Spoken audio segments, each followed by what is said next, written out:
Ang mabuting balita ng Panginoon ayon kay San Juan. Papuri sa iyo, Panginoon. Taglamig na noon, kasalukuyang ipinagdiriwang sa Jerusalem ang pista ng pagtatalaga ng templo. Naglalakad si Jesus sa templo, sa portiko ni Solomon. Pinaligiran siya ng mga Hudyo at sinabi sa kanya, "Hanggang kailan mo kami pag-aalinlanganin?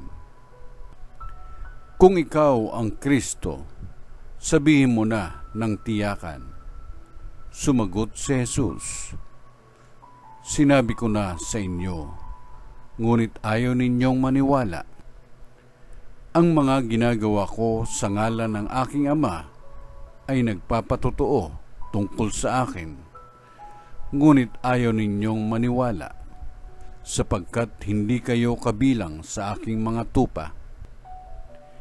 Nakikinig sa akin ang aking mga tupa.